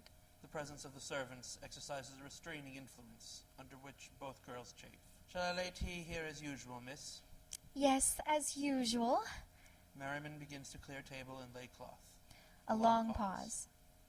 Cecily and Gwendolen glare at each other. Are there many interesting walks in the vicinity, Miss Cardew? Oh, yes, a great many. From the top of one of the hills quite close, one can see 5 counties. 5 counties? I don't think I should like that. I hate crowds. Oh, I suppose that is why you live in town. Gwendolen bites her lip and beats her foot nervously with her parasol. Looking round. A quite well-kept garden this is, Miss Cardew. So glad you like it, Miss Fairfax. I had no idea there were so many flowers in the country. Oh, flowers are as common here, Miss Fairfax, as people are in London. Personally, I cannot understand how anybody manages to exist in the country, if anyone who is anybody does. The country always bores me to death. Ah, this is what the newspapers call agricultural depression, is it not? I believe the aristocracy are suffering very much from it just at present. It is almost an epidemic amongst them, and, well, I have been told. May I offer you some tea, Miss Fairfax? Thank you. Aside. Detestable girl, but I require tea. Sugar? No, thank you. Sugar is not fashionable anymore. Cecily looks angrily at her, takes up the tongs, and puts 4 lumps of sugar into the cup. Cake or bread and butter? Bread and butter, please. Cake is rarely seen at the best houses nowadays. Cuts a very large slice of cake and puts it on the tray. Hand that to Miss Fairfax. Merriman does so, and goes out with the footman. Gwendolen drinks the tea and makes a grimace, puts down cup at once, reaches out her hand to the bread and butter, looks at it and finds it is cake, rises in indignation. You have filled my tea with lumps of sugar, and though I asked most distinctly for bread and butter, you have given me cake. I am known for the gentleness of my disposition and the extraordinary sweetness of my nature, but I warn you, Miss Cardew, you may go too far. Rising. To save my poor, innocent, trusting boy from the machinations of any other girl, there are no lengths to which I would not go. From the moment I saw you, I distrusted you. I felt that you were false and deceitful. I am never deceived in such matters. My first impressions of people are invariably right. It seems to me, Miss Fairfax, that I am trespassing on your valuable time. No doubt you have many other calls of a similar character to make in the neighborhood. Enter Jack. Catching sight of him. Ernest, my own Ernest. Gwendolen, darling, offers to kiss her. Draws back. A moment. May I ask if you are engaged to be married to this young lady? Points to Cecily. To dear little Cecily, of course not. What could have put such an idea into your pretty little head? Thank you. You may. Offers her cheek. I knew there must be some misunderstanding, Miss Fairfax. The gentleman whose arm is at present round your waist is my guardian, Mr. John Worthing. I beg your pardon? This is Uncle Jack. Receding. Jack! Oh, Enter Algernon. Here is Ernest. Go straight over to Cecily without noticing anyone else. My own love, offers to kiss her. Drawing back. A moment, Ernest. May I ask you, are you engaged to be married to this young lady? Looking round. To what young lady? Good heavens, Gwendolen! Yes, to good heavens, Gwendolen. I mean, to Gwendolen. Of course not. What could have put such an idea into your pretty little head? Oh, thank you. Presenting her cheek to be kissed. You may. Algernon kisses her. I felt there was some slight error, Miss Cardew. The gentleman who is now embracing you is my cousin, Mr. Algernon Moncrieff. Breaking away from Algernon. Algernon Moncrieff! Oh! The two girls moved towards each other. And put their arms round each other's waist as if for protection. Are you called Algernon? I cannot deny it. Oh! Is your name really John? I could deny it if I liked. I could deny anything if I liked. But my name certainly is John. It's been John for years. A gross deception has been practiced on both of us. My poor wounded Cecily. My sweet wronged Gwendolen. You will call me sister, will you not? They embrace. Jack. And Algernon groan and walk up and down. There is just one question I would like to be allowed to ask my guardian. An admirable idea. Mr. Worthing, there's just one question I would like to be permitted to put to you. Where is your brother Ernest? We are both engaged to be married to your brother Ernest, so it is a matter of some importance to us to know where your brother Ernest is at present. Gwendolen, Cecily, it is very painful for me to be forced to speak the truth. It is the first time in my life that I have ever been reduced to such a painful position, and I am really quite inexperienced in doing anything of the kind. However, I will tell you quite frankly that I have no brother Ernest. I have no brother at all. I never had a brother in my life, and I certainly have not the smallest intention of ever having one in the future. No brother at all? None. Had you never a brother of any kind? Never. Not even of any kind. I'm afraid it is quite clear, Cecily, that neither of us is engaged to be married to anyone. It is not a very pleasant position for a young girl suddenly to find herself in, is it? Let us go into the house. They will hardly venture to come after us there. No, men are so cowardly, aren't they? They retire into the house with scornful looks. This ghastly state of things is what you call bun-burying, I suppose. Yes, and a perfectly wonderful bunbury it is. The most wonderful bunbury I ever had in my life. Well, you've no right whatsoever to bun-bury here. That is absurd. One has a right to bunbury anywhere one chooses. Every serious bunburyist knows that. Serious? Bunburies? Good heavens! Well, one must be serious about something if one wants to have any amusement in life. I happen to be serious about bunburying. What on earth are you serious about? I haven't got the remotest idea. About everything, I should fancy. You have such an absolutely trivial nature. Well, the only small satisfaction I have in the whole of this wretched business is that your friend Bunbury is quite exploded. You won't be able to run down to the country quite so often as you used to do, dear Algy, and a very good thing, too. Your brother is a little off-color, isn't he, dear Jack? You won't be able to disappear to London quite so frequently as your wicked custom was, and not a bad thing either. As for your conduct towards Miss Cardew, I must say that your taking in a sweet, simple, innocent girl like that is quite inexcusable, to say nothing of the fact that she is my ward. I can see no possible defense at all for your deceiving a brilliant, clever, thoroughly experienced young lady like Miss Fairfax, to say nothing of the fact that she is my cousin. I wanted to be engaged to Gwendolen, that is all. I love her. Well, I simply wanted to be engaged to Cecily. I adore her. There is certainly no chance of your marrying Miss Cardew. I don't think there's much likelihood, Jack, of you and Miss Fairfax being united. Well, that is no business of yours. If it was my business, I wouldn't talk about it. Begins to eat muffins. It is very vulgar to talk about one's business. Only people like stockbrokers do that, and then merely at dinner parties. How can you sit there calmly eating muffins when we are in this horrible trouble? I can't make out. You seem to be perfectly heartless. Well, I can't eat muffins in an agitated manner. The butter would probably get on my cuffs. One should always eat muffins quite calmly. It is the only way to eat them. I say it's perfectly heartless you're eating muffins at all, under the circumstances. When I am in trouble, eating is the only thing that consoles me. Indeed, when I am in really great trouble, as anyone who knows me intimately will tell you, I refuse everything except food and drink. At the present moment, I am eating muffins because I am unhappy. Besides, I am particularly fond of muffins. Rising. Rising. Well, that is no reason why you should eat them all in that greedy manner. Takes muffins from Algernon. Offering tea cake. I wish you would have tea cake instead. I don't like tea cake. Good heavens, I suppose a man may eat his own muffins in his own garden. But you have just said it was perfectly heartless to eat muffins. I said it was perfectly heartless of you, under the circumstances. That is a very different thing. That may be, but the muffins are the same. He seizes the muffin dish from Jack. Algy, I wish to goodness you would go. You can't possibly ask me to go without having some dinner. It's absurd. I never go without dinner. No one ever does, except vegetarians and people like that. Besides, I have just made arrangements with Dr. Chasuble to be christened at 5:45 under the name of Ernest. My dear fellow, the sooner you give up that nonsense, the better. I made arrangements this morning with Dr. Chasuble to be christened myself at 5:30, and I naturally will take the name of Ernest. Gwendolen would wish it. We can't both be christened Ernest. It's absurd. Besides, I have a perfect right to be christened if I like. There is no evidence at all that I have ever been christened by anybody. I should think it extremely probable I never was, and so does Dr. Chasuble. This is entirely different in your case. You have been christened already.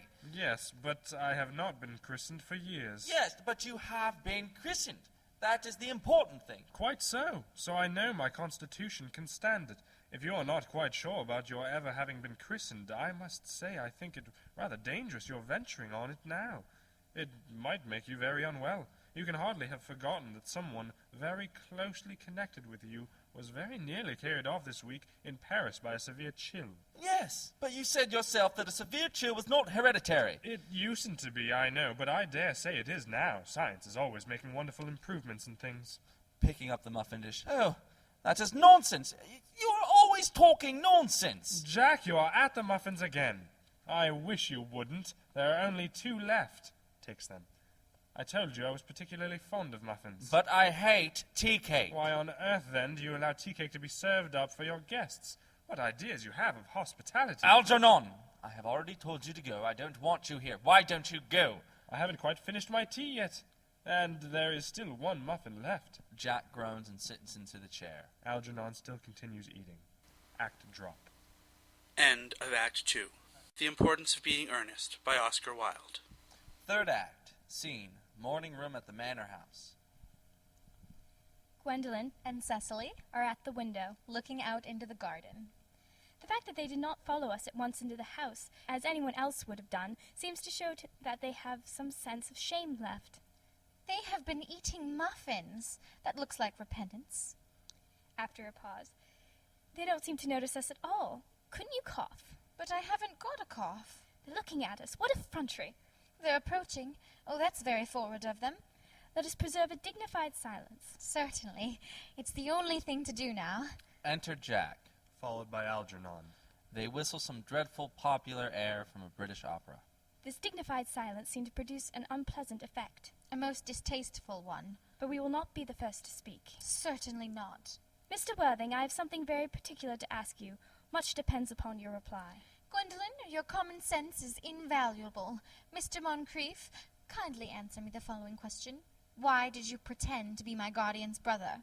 In order that I might have an opportunity of meeting you. That certainly seems a satisfactory explanation, does it not? Yes, dear, if you can believe him. I don't, but that does not affect the wonderful beauty of his answer. True. In matters of grave importance, style, not sincerity, is the vital thing. Mr. Worthing, what explanation can you offer to me for pretending to have a brother? Was it in order that you might have an opportunity of coming up to town to see me as often as possible? Can you doubt it, Miss Fairfax? I have the gravest doubts upon the subject, but I intend to crush them. This is not the moment for German skepticism. Moving to Cecily. Their explanations appear to be quite satisfactory, especially Mr. Worthing's. That seems to me to have the stamp of truth upon it. I am more than content with what Mr. Moncrieff said. His voice alone inspires one with absolute credulity. Then you think we should forgive them? Yes, I mean no. True, I have forgotten.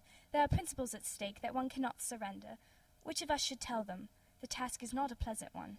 Could we not both speak at the same time? An excellent idea. I nearly always speak at the same time as other people. Will you take the time from me? Certainly. Gwendolen beats the time with uplifted finger. Your Christian names are still an insuperable barrier. That is all. Our Christian names? Is that all? But we are going to be christened this afternoon. To Jack. For my sake, are you prepared to do this terrible thing? I am. To please me, are you ready to face this fearful ordeal? I am. How absurd to talk of the equality of the sexes. Where questions of self-sacrifice are concerned, men are infinitely beyond us. We are. Clasped hands with Algernon. They have moments of physical courage of which we women know absolutely nothing. Darling! Darling. They They fall into each other's arms. Enter Merriman. When he enters, he coughs loudly, seeing the situation. Ahem, ahem. Lady Bracknell. Good heavens! Enter Lady Bracknell. The couple separate in alarm. Exit Merriman. Gwendolen, what does this mean? Merely that I am engaged to be married to Mr. Worthing, Mamma. Come here. Sit down. Sit down immediately. Hesitation of any kind is a sign of mental decay in the young, of physical weakness in the old. Turns to Jack. Apprised, sir, of my daughter's sudden flight by her trusty maid, whose confidence I purchased by means of a small coin, I followed her at once by a luggage train. Her unhappy father is, I am glad to say, under the impression that she is attending a more than usually lengthy lecture by the University Extension Scheme on the influence of a permanent income on thought. I do not propose to undeceive him. Indeed, I have never undeceived him on any question. I would consider it wrong. But of course you will clearly understand that all communication between yourself and my daughter must cease immediately from this moment. On this point, as indeed on all points, I am firm. I am engaged to be married to Gwendolen, Lady Bracknell. You are nothing of the kind, sir. And now, as regards Algernon. Algernon! Yes, Aunt Augusta. May I ask if it is in this house that your invalid friend Mr. Bunbury resides? Oh, no. Bunbury doesn't live here. Bunbury is somewhere else at present. In fact, Bunbury is dead. Dead? When did Mr. Bunbury die? His death must have been extremely sudden. Oh, I killed Bunbury this afternoon. I mean, poor Bunbury died this afternoon. What did he die of? Bunbury? Oh, he was quite exploded. Exploded? Was he the victim of a revolutionary outrage? I was not aware that Mr. Bunbury was interested in social legislation. If so, he is well punished for his morbidity. My dear Aunt Augusta, I mean, he was found out. The doctors found out that Bunbury could not live. That is what I mean. So, Bunbury died. He seems to have had great confidence in the opinion of his physicians. I am glad, however, that he made up his mind at the last to some definite course of action and acted under proper medical advice. And now that we have finally got rid of this Mr. Bunbury, may I ask, Mr. Worthing, who is that young person whose hand my nephew Algernon is now holding in what seems to me a peculiarly unnecessary manner? That lady is Miss Cecily Cardew, my ward. Lady Bracknell bows coldly to Cecily. I am engaged to be married to Cecily, Aunt Augusta. I beg your pardon. Mr. Moncrieff and I are engaged to be married, Lady Bracknell. With a shiver, crossing to the sofa and sitting down. I do not know whether there is anything peculiarly exciting in the air of this particular part of Hertfordshire, but the number of engagements that go on seems to me considerably above the proper average that statistics have laid down for our guidance. I think some preliminary inquiry on my part would not be out of place. Mr. Worthing, is Miss Cardew at all connected with any of the larger railway stations in London? I merely desire information. Until yesterday, I had no idea that there were any families or persons whose origin was a terminus. Jack looks perfectly furious, but restrains himself. Miss Cardew is the granddaughter of the late Mr. Thomas Cardew of 149 Belgrave Square, SW, Gervais Park, Dorking, Surrey, in the Sporham, Fifeshire, NB. That sounds not unsatisfactory. 3 addresses always inspire confidence, even in tradesmen. But what proof have I of their authenticity? I have carefully preserved the court guides of the period. They are open to your inspection, Lady Bracknell. I have known strange errors in that publication. Miss Cardew's family's solicitors are Messrs. Markby, and Markby. Markby, and Markby, a firm of the very highest position in their profession. Indeed, I am told that one of them, Mr. Markby's, is occasionally to be seen at dinner parties. So far, I'm satisfied. How extremely kind of you, Lady Bracknell. I have also in my possession, you'll be pleased to hear, certificates of Miss Cardew's birth, baptism, whooping cough, registration, vaccination, confirmation, and the measles, both the German and the English variety. Ah, a life crowded with incident, I see, though perhaps somewhat too exciting for a young girl. I'm not myself in favor of premature experiences. Rises, looks at her watch. Gwendolen, the time approaches for our departure. We have not a moment to lose. As a matter of form, Mr. Worthing, I had better ask you if Miss Cardew has any little fortune. Oh, about £130,000 in the funds. That is all. Goodbye, Lady Bracknell. So pleased to have seen you. Sitting down again. A moment, Mr. Worthing. £130,000, and in the funds. Miss Cardew seems to me a most attractive young lady, now that I look at her. Few girls of the present day have any really solid qualities, any of the qualities that last, and improve with time. We live, I regret to say, in an age of surfaces. To Cecily. Come over here, dear. Cecily goes across. Pretty child. Your dress is sadly simple, and your hair seems almost as nature might have left it. But we can soon alter all that. A thoroughly experienced French maid produces a really marvelous result in a very brief space of time. I remember recommending one to young Lady Lansing, and after 3 months her own husband didn't know her. And after 6 months, nobody knew her. Glares at Jack for a few moments, then bends with a practised smile to Cecily. Kindly turn round, sweet child. Cecily turns completely round. No, the side view is what I want. Cecily presents her profile. Yes, quite as I expected. There are distinct social possibilities in your profile.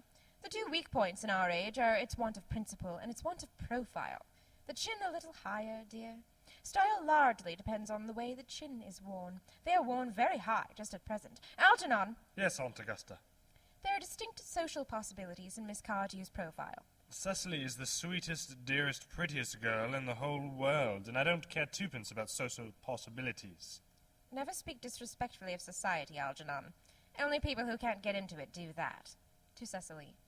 Dear child, of course you know that Algernon has nothing but his debts to depend upon. But I do not approve of mercenary marriages. When I married Lord Bracknell, I had no fortune of any kind. But I never dreamed for a moment of allowing that to stand in my way. Well, I suppose I must give my consent.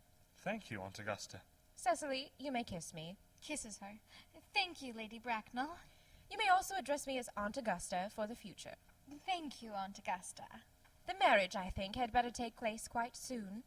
Thank you, Aunt Augusta. Thank you, Aunt Augusta. To speak frankly, I'm not in favor of long engagements. They give people the opportunity of finding out each other's character before marriage, which I think is never advisable. I beg your pardon for interrupting you, Lady Bracknell, but this engagement is quite out of the question. I am Miss Cardew's guardian, and she cannot marry without my consent until she comes of age. That consent I absolutely decline to give. Upon what grounds, may I ask? Algernon is an extremely, I may almost say, an ostentatiously eligible young man. He has nothing, but he looks everything. What more can one desire? It pains me very much to have to speak frankly to you, Lady Bracknell, about your nephew, but the fact is that I do not approve at all of his moral character. I suspect him of being untruthful. Algernon, And Cecily. look at him in indignant amazement. Untruthful. My nephew Algernon. Impossible. He is an Oxonian. I fear there can be no possible doubt about the matter. This afternoon, during my temporary absence in London, on an important question of romance, he obtained a mission to my house by means of the false pretense of being my brother. Under an assumed name, he drank, I've just been informed by my butler, an entire pint bottle of my Perrier-Junette Brut 89 wine I was specially reserving for myself. Continuing his disgraceful deception, he succeeded in the course of the afternoon in alienating the affections of my only ward. He subsequently stayed to tea and devoured every single muffin, and what makes his conduct all the more heartless is that he was perfectly well aware from the first that I have no brother, that I never had a brother, and that I don't intend to have a brother, not even of any kind. I distinctly told him so myself yesterday afternoon. Mr. Worthing, after careful consideration, I have decided entirely to overlook my nephew's conduct to you. That is very generous of you, Lady Bracknell. My own decision, however, is unalterable. I decline to give my consent. To Cecily. Come here, sweet child. Cecily goes over. How old are you, dear? Well, I am really only 18, but I always admit to 20 when I go to evening parties. You are perfectly right in making some slight alteration. Indeed, no woman should ever be quite accurate about her age. It looks so calculating. In a meditative manner. 18, but admitting to 20 at evening parties. Well, it will not be very long before you are of age and free from the restraints of tutelage, so I don't think your guardian's consent is, after all, a matter of any importance. Pray excuse me, Lady Bracknell, for interrupting you again, but it is only fair to tell you that, according to the terms of her grandfather's will, Miss Cardew did not come legally of age till she is 35. That does not seem to me to be a grave objection. 35 is a very attractive age. London society is full of women of the very highest birth who have, of their own free choice, remained 35 for years. Lady Dumbleton is an instance in point. To my own knowledge, she has been 35 ever since she arrived at the age of 40, which was many years ago now. I see no reason why our dear Cecily should not be even still more attractive at the age you mention than she is at present. There will be a large accumulation of property. Algy, could you wait for me till I was 35? Of course I could, Cecily. You know I could. Yes, I felt it instinctively, but I couldn't wait all that time. Oh, I hate waiting even 5 minutes for anybody. It always makes me rather cross, and I'm not punctual myself, but I do like punctuality in others, and waiting, even to be married, is quite out of the question. Then what is to be done, Cecily? I don't know, Mr. Moncrieff. My dear Mr. Worthing, as Miss Cardew states positively that she cannot wait till she is 35, a remark which I am bound to say seems to me to show a somewhat impatient nature, I would beg of you to reconsider your decision. But, my dear Lady Bracknell, the matter is entirely in your own hands. The moment you consent to my marriage with Gwendolen, I will most gladly allow your nephew to form an alliance with my ward. Rising and drawing herself up. You must be quite aware that what you propose is out of the question. Then a passionate celibacy is all that any of us can look forward to. That is not the destiny I propose for Gwendolen. Algernon, of course, can choose for himself. Pulls out her watch. Come, dear. Gwendolen rises. We have already missed 5, if not 6, trains. To miss any more might expose us to comment on the platform. Enter Dr. Chasuble. Everything is quite ready for the christenings. The christening, sir? Is not that somewhat premature? Looking rather puzzled and pointing to Jack and Algernon. Both these gentlemen have expressed a desire for immediate baptism. At their age! The idea is grotesque and irreligious. Algernon, I forbid you to be baptized. I will not hear of such excesses. Lord Bracknell would be highly displeased if he learned that that was the way in which you wasted your time and money. Am I to understand, then, that there are to be no christenings at all this afternoon? I don't think that, as things are now, would be of much practical value to either of us, Dr. Chasuble. I am grieved to hear such sentiments from you, Mr. Worthing. They savor of the heretical views of the Anabaptists, views that I have completely refuted in 4 of my unpublished sermons.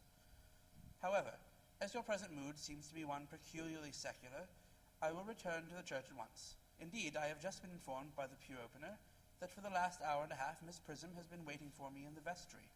Starting. Miss Prism? Did I hear you mention a Miss Prism? Yes, Lady Bracknell, I am on my way to join her. Pray, allow me to detain you for a moment. This matter may prove to be one of vital importance to Lord Bracknell and myself. Is this Miss Prism a female of repellent aspect, remotely connected with education? She is the most cultivated of ladies, and the very picture of respectability. It is obviously the same person. May I ask what position she holds in your household? I am a celibate, madam. Miss Prism, Lady Bracknell, has been for the last 3 years Miss Cardew's esteemed governess and valued companion. In spite of what I hear of her, I must see her at once. Let her be sent for. Looking off. She approaches. She is nigh. Enter Miss Prism hurriedly. I was told you expect to be in the vestry, dear Canon. I have been waiting for you there for 1 hour and 3/4. She catches sight of Lady Bracknell, who has fixed her with a stony glare. Miss Prism grows pale and quails. She looks anxiously round as if desirous to escape. Prism! Miss Prism bows her head in shame. Come here, Prism. Miss Prism approaches in a humble manner. Prism, where is that baby? General consternation. The Canon starts back in horror. Algernon And Jack pretend to be anxious to shield Cecily and Gwendolen from hearing the details of a terrible public scandal. 28 years ago, Prism, you left Lord Bracknell's house, number 104, Upper Grosvenor Street, in charge of a perambulator that contained a baby of the male sex. You never returned. A few weeks later, through the elaborate investigations of the Metropolitan Police, the perambulator was discovered at midnight, standing by itself in a remote corner of Bayswater. It contained the manuscript of a 3-volume novel of more than usually revolting sentimentality. Miss Prism starts in involuntary indignation. But the baby was not there. Everyone looks at Miss Prism. Prism, where is that baby? Lady pause. Bracknell, I admit with shame that I do not know. I only wish I did. The plain facts of the case are these. On the morning of the day you mention, a day that is forever branded on my memory, I prepared as usual to take the baby out in its perambulator. I had also with me a somewhat old but capacious handbag in which I intended to place the manuscript of a work of fiction that I had written during my few unoccupied hours.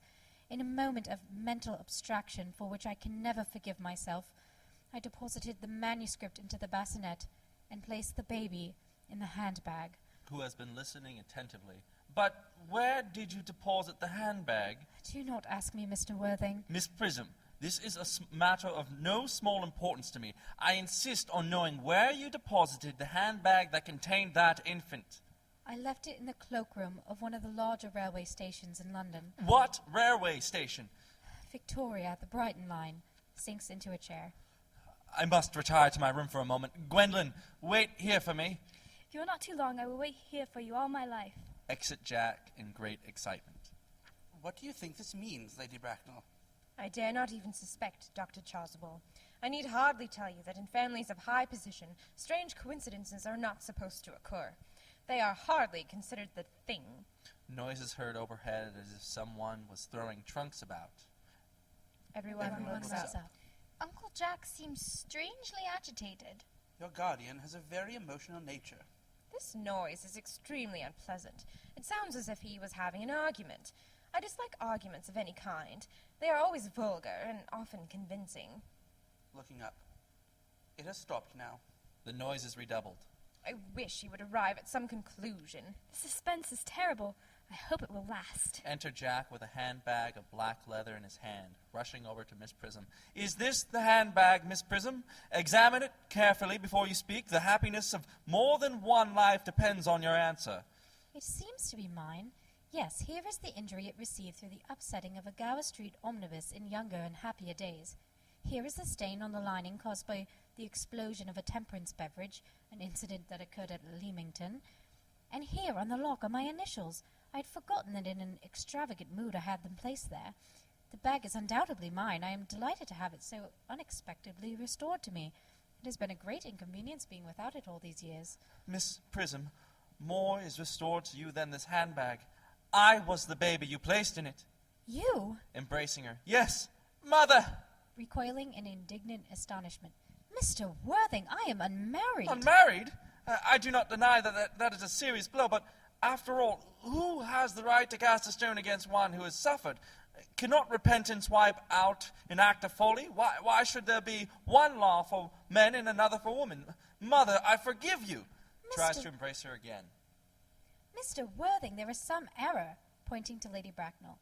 There is the lady who can tell you who you really are. After a pause. Lady Bracknell, I hate to seem inquisitive, but would you kindly inform me who I am? I am afraid that the news I have to give you will not altogether please you. You are the son of my poor sister, Mrs. Moncrieff, and consequently Algernon's elder brother. Algy's elder brother? Then I have a brother after all. I knew I had a brother. I always said I had a brother. Cecily, how could you have ever doubted that I had a brother? Seizes hold of Algernon. Dr. Chasuble, my unfortunate brother. Miss Prism, my unfortunate brother. Gwendolen, my unfortunate brother. Alger, you young scoundrel, you will have to treat me with more respect in the future. You have never behaved to me like a brother in all your life. Well, not till today, old boy, I admit. I did my best, however, though I was out of practice. Shakes hands. To Jack. Mine own. But what own are you? What is your Christian name now that you have become someone else? Good heavens, I had quite forgotten that point. Your decision on the subject of my name is irrevocable, I suppose. I never change, except in my affections. What a noble nature you have, Gwendolen. Then the question had better be cleared up at once. Aunt Augusta, a moment. At the time when Miss Prism left me in the handbag, had I been christened already? Every luxury that money could buy, including christening, had been lavished on you by your fond and doting parents. Then I was christened. That is settled. Now, what name was I given? Let me know the rest. Being the eldest son, you were naturally christened after your father. Yes, but what was my father's Christian name? I cannot at the present moment recall what the general's Christian name was, but I have no doubt that he had one. He was eccentric, I admit, but only in later years. And that was the result of the Indian climate and marriage and indigestion and other things of that kind. Algy, can't you recollect what your father's Christian name was? My dear boy, we were never even on speaking terms. He died before I was a year old. His name would appear in the army list of the period, I suppose, Aunt Augusta. The general was essentially a man of peace, except in his domestic life. But I have no doubt that his name would appear in any military directory. The army list of the last 40 years are here. These delightful records should have been my constant study. Rushes to bookcase and tears the books open. M. Generals Malum, Maximy, Magley, what ghastly names they have. Markby, Migsby, Morbs, Moncrieff, Lieutenant, 1840, Captain, Lieutenant Colonel, Colonel, General, 1869, Christian names, Ernest, John. Puts book very quietly down and speaks quite calmly. I always told you, Gwendolen, my name was Ernest, didn't I? Well, it is Ernest after all. I mean, it naturally is Ernest. Yes, I remember now that the general was called Ernest. I knew I had some particular reason for disliking the name. Ernest, my own Ernest, I felt from the first that you could have no other name. Gwendolen, it is a terrible thing for a man to find out suddenly that all his life he has been speaking nothing but the truth. Can you forgive me? I can, for I feel that you are sure to change. Oh, my own one. To Miss Prism. Laetitia embraces her. Frederick, at last. Cecily embraces her. At last. Gwendolen embraces her. At last. My nephew, you seem to be displaying signs of triviality. On the contrary, Aunt Augusta, I have now realized for the first time in my life the vital importance of being earnest. End of Act 3. End of The Importance of Being Earnest by Oscar Wilde. Recorded April 18th, 2008, in Houck Auditorium at the University of Maine.